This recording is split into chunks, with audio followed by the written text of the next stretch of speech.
Okay mga kapuso, round 2 tayo ng UH Iritan 2013. Kasama pa rin natin sina Congressman Sani Angara, dating Senador Dick Gordon, at si Baldomero Falcone. Sa mga kapuso nating nasa Twitter naman, may tanong kayo o comment sa kanila. Maaari nyo i-tweet yan, gamitin ang hashtag na Hiritan 2013.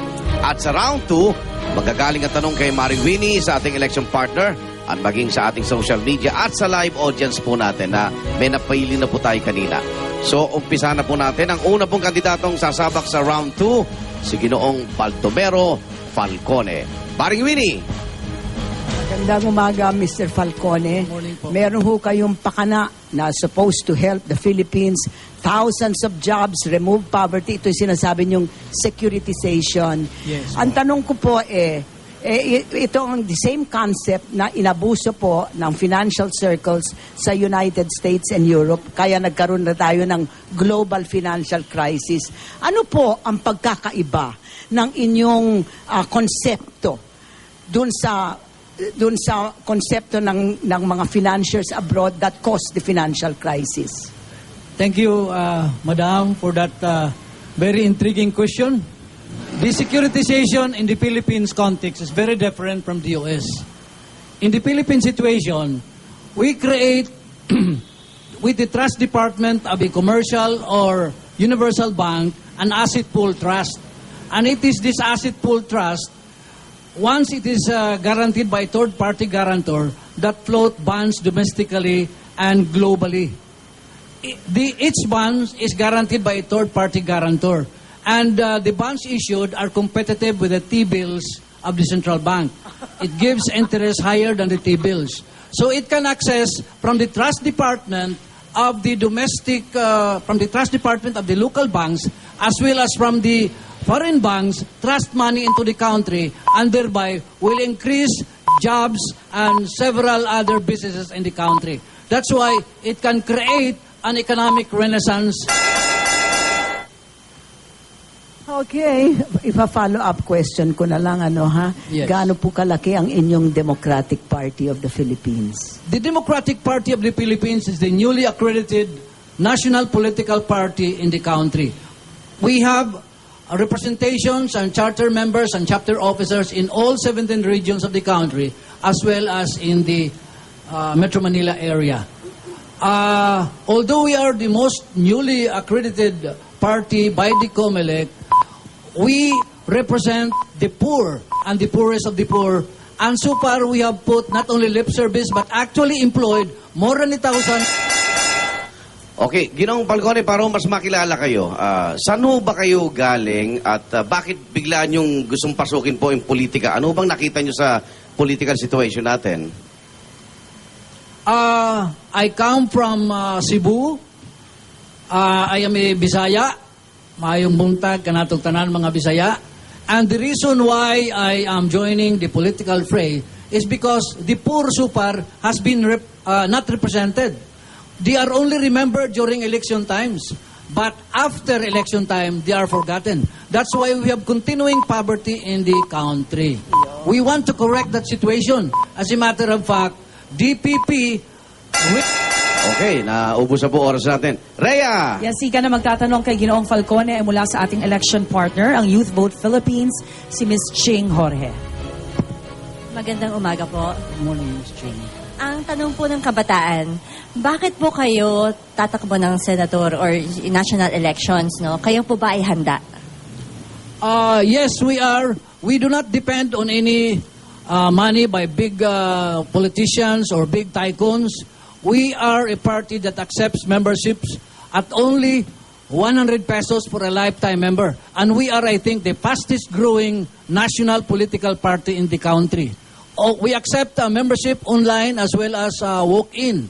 Already, we have more than 200,000 members within our party, and we are growing by leaps and bounds. That's why, being a party of the poor and ordinary Filipinos, we believe that we can change the direction of this country, which has been run asyad by oligarchic families. So, this is a fight of the common people. This is a fight of the ordinary people. We should take over power once more by the ordinary people. Okay, parang tumingi kayo sa bandang kanan. Maraming salamat to, Ginoong Falcone.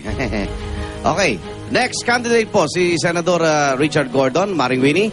Magandang umaga, Senator Gordon. Magandang umaga po. Kayo ay naging senador from 2004 to 2010. Kung kayo ay senador pa rin noong 2012, ano ang iboboto nyo dun sa trial ni Chief Justice Eduardo Renato. Renato Corona? At bakit? Boto ko doon, malamang I would vote, maybe siya ay merong bahid ng kasalanan, pero hindi ko gusto na tinanggap yung mga ebidensya na kung saan galing. Because yun ay dagok sa karapatang pantao na pwedeng biglang may maliit na babae maglalabas ng papel, tapos may tatapon sa garaheng papel, gagamitin yon. Ang pakaramdam ko, we failed na ipakita sa tao kung paano dapat gawin yung maayos na trial na kung isang tao ay natataya sa isang paghukom, dapat yung kanyang karapatan ay ginagalang. Sapagkat pag hindi mo ginagalang yan, mag-shortcut ang ating bansa katulad ng martial law. How would I have voted? I don't know. Because hindi ko nakita talaga yung buong trial, hindi ko nakita talaga yung demeanor. But I'll tell you, kung ako bilang gagamitin ng pagka-abogado, he would be not guilty. Pero ito ay impeachment, kaya kailangan talagang perception na lang ang nangyari dyan. Follow-up question, Senator Gordon, kayo'y tumakbo ng pagka-presidente noong 2010. Yes. Ano po ang inyong husga sa ginagawa ni President Noynoy ngayon? Kayo po ba iba ang gagawin o pareho? Ay, syempre ako, ibang gagawin ko. Mas mabilis pa siguro ako. Dahil ang importante sa akin talagang mabilis ang takbo at talagang dapat yung mga hindi ko gagawin yung papadala ko yung 1946 na yung 46-year-old na binigay sa atin na Coast Guard at gagawin kong Philippine Navy at harap ko sa Chinese Navy. Kaya mapipikon sila. Kaya ngayon we are in trouble doon sa Scarborough Shoals. Napipikon sila. I would probably create more development in terms of making sure that education prospers. Okay, Senador, bakit gusto mo bumalik sa Senado? Mayroon ka bang nakikita doon na... Kasi lagi mo sinasabi, dapat quality yung kandidato, no? May kalidad. Wala bang kalidad yung nandun ngayon sa Senado? Hindi ako uhul sa kalidad, pero dapat we owe it to the public na kalidad yung debate sapagkat pagka may duda sa husgado, titignan nila kung anong pinagdebatihan doon sa Kongreso para malaman kung totoo yan. Pangalawa, gusto kong bumalik sapagkat maraming batas hindi pinapairal. Maraming pinapatay na tao, katulad doon sa Timonan, hindi natin narinig kung anong dahilan. At marami nangyayari sa China na hindi natin napapakinggan yung kuro-kuro ng mga senador. Dapat nalalaman ng tao yan sapagkat yan ay mahalaga. Okay, maraming salamat po. May dagdag pang tanong si Rhea. Yes, Igan, mula sa mundo ng social media, ang magtatanong kay Senator Richard Gordon, pinadala via Twitter ni Paul Jeremiah Javier. Learning from 2010, will you run for president again in the future? That's a question na hindi ko tinitignan ngayon. Ang importante sa 2010 ay nagawa natin yung automated election. Ang lesson dyan, palagi ko, dapat ayusin natin yung pag-election natin. Ayusin natin na hindi lang yung malalaking tao makakapag-advertise. Ayusin natin na maalis yung pagsasurvey para hindi nakokondisyon ang utak ng mga tao. Dapat payagan natin mag-isip ang tao at payagan natin makinig sila katulad ito mga debating ganito kung ano mga issue para mas maliwanag sapagkat may mind conditioning at kulang na kulang ang tao sa pagkaalam kung ano ang dapat kanilang iboboto sapagkat madalas kung sino may pera, yun ang maraming advertising at kung sino ang may mga kamag-anak na malalaki, yun pa ang pipiliin na hindi iisipin. Kaya napakahalaga nung exercise sa akin. Tumakbo ko doon, alam kong mahirap ang laban. Pero ginawa ko yan sapagkat although I had the second term to go, iniisip ko na improve yung debate. And I thought I improved the debate that time. Pero unfortunately, nung tapos na, ayaw na lang magdebate. Senator Gordon, salamat po. Maraming salamat. Ang susunod naman po, nasasabak sa ating tanungan ay si Congressman Sani Angara. Maring Winnie, si Congressman. Good morning, Congressman Morning. Angara. Maring Ang Winnie. pinaka-hot na issue po dyan sa inyo is yung APECO, Aurora Pacific Economic Zone. Talagang tinututulan niya ng mga farmers, fisherfolk, etc. Ano po ang gagawin nyo dun sa APECO to try to improve it or to either to try to improve it or to remove it? Well, importante, Maring Winnie, yung unang-una papakinggan po natin dapat yung mga damdamin ng mga nasasakupan Pero ang APECO po, yung pangunahin niyang layunin o pakay is magbigay po ng trabaho sa isa sa mga pinaka-depressed economically at underdeveloped areas po ng ating bansa, yung facing the Pacific Ocean po. Kung titingnan po natin, yung lahat po ng pag-unlad sa ating bansa ay halos nasa Metro Manila at nasa western portion dun sa bandang Subic at Clark na dating pinamanuan ho ni Senator Gordon. Dito naman po sa Pacific, medyo napabayaan po tayo. So I think mag-focus po tayo sa pagbuhos po ng resources dito at yung social services paigtingin po natin. Yung pabahay, yung edukasyon, yung seguridad at yung kabuhayan po. Dapat wag natin pabayaan po yun.